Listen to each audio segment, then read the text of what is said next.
Hello there, I'm Sean Greasley. Welcome to volume 13 of our C++ tutorial. In this tutorial, I'll be discussing procedures and parameters. We're going to use a familiar example we have used before in the switch statements tutorial. The user will enter two numbers and we will attempt to multiply them together and display them to the user. But we're going to use another procedure to enable us to do that. Okay. So we're using two procedures. Remember, main is our first one, so it can't be called main, otherwise C++ is going to try and access these at the same time. So let's call it something meaningful, multiply, that will be fine. Okay.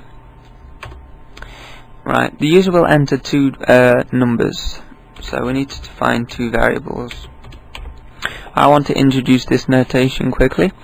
If you're defining two variables of the same type specifier, which is integer, you can comma them like this. If I wanted to define 3 as integers, anything you like, as long as they're all integers, you can just comma them off. If that's a character, you cannot do this, you have to do that on a new line. It saves typing out int again underneath, so you save a bit of time. Okay, we're defining two variables. Now we need to contact the user and ask him or her for two numbers which he or she wants to multiply together. So enter your first number, asking a question so we don't use a new line. We'll store that in X. Seeing as the second statement is pretty much the same, we'll just modify that a little. There we go. So the user has now entered his or her first and second number. Okay, let's tab that up so we can see the second procedure a little better. Okay, when you use second procedures, there's three parts to this. You need to define the procedure, so C++ knows what it is. Remember, computers don't know nothing at all. It runs on what you tell it to do. So it's going to run into main. It's going to end up here, and it doesn't know what this is. It will probably run okay, but you'll never have access to it. It's like you're in the United Kingdom now and you want to get to Australia, but there's no aeroplane to get you there. But what we're doing now is defining the procedure. The best way to do this is to copy the header, like so, and paste it in there, and just put a semicolon on the end. So we've now defined that. The main procedure knows what this procedure is, but it doesn't know how to get there yet. When you're calling procedures, any procedure, the procedure here that you're calling that one from, you need to define it in that procedure. So where you're accessing, you need to define and call. We're calling now. I'll show you how to call. You type the procedure name. You put any parameters. We haven't got any at the moment. Look, it says void. That basically means C++ notation for nothing. And just put a semicolon. See, this is our call part. This enables us to go straight into there. As soon as it hits this line when running the code, it'll get there. It'll take off into there. It won't run this code. It will go here, go straight into here. Run this code, then it will carry on with the rest of this one.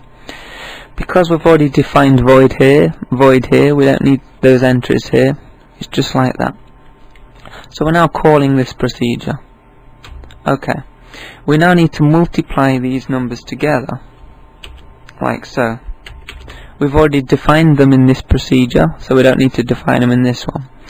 Now the problem we've run into now is that there's no variable which takes the multiplication of these. We need something like z equals the sum of these, like so. So we now need to define z as an integer, because that's going to be our answer. Okay, we've defined it. We don't need to know a value of it, because it's going to take a value here. Okay, then that's pretty straightforward. Now, in order to pass, we need to pass these variables into this procedure. See, this procedure doesn't know what these are because we haven't defined them. We can define them, but that means the user's answers here aren't being passed through. This is why we need to use parameters.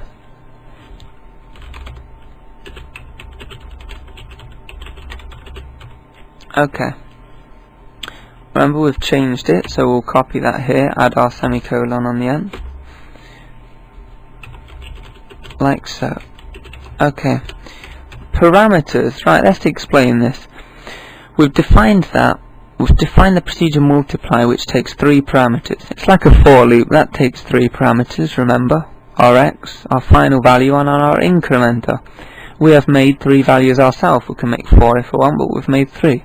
First value is x, first value is y, and the third one is z. 1, 2, 3. Okay, the user enters the values of x and y. They're passed over into here. And now we've got z. The reason we need to pass z is because we've defined it here.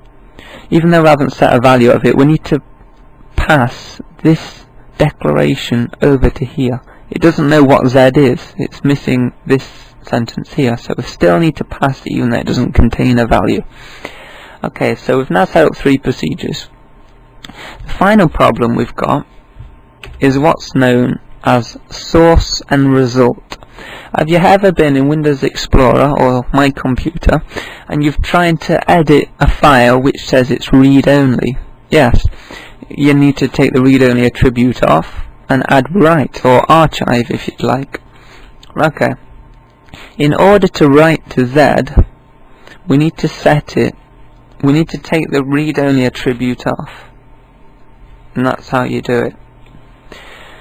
As a default, X, Y, and like Z without that are all read-only. For us to be able to write to Z, which we are doing here, we're putting the multiplication of X and Y into Z. We need to take the read-only attribute off by doing this. This enables you to write to variables in second procedures, like so. So otherwise, without that, we can't write to the variable and it won't let us, we'll just get an error.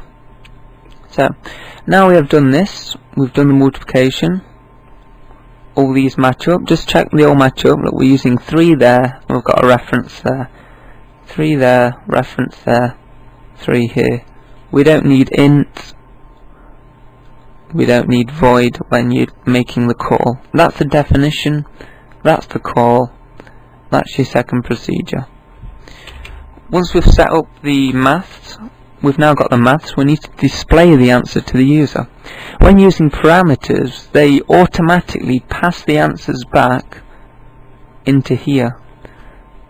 So these values are empty, well Z is empty, X and Y contains the user's values, they're passed into there. We then gain a value from Z.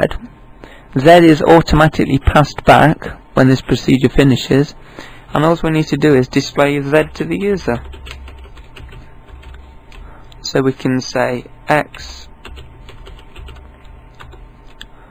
multiplied by Y is equal to Z, and we'll end line there. I think that is pretty straightforward. Okay, let's try and compile this.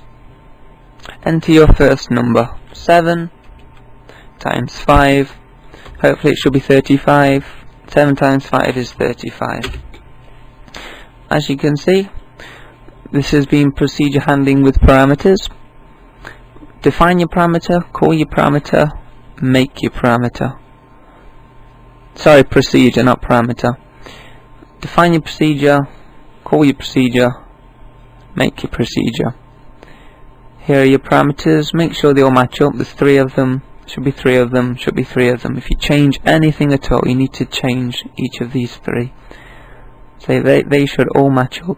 Then you can manipulate, display your values from here.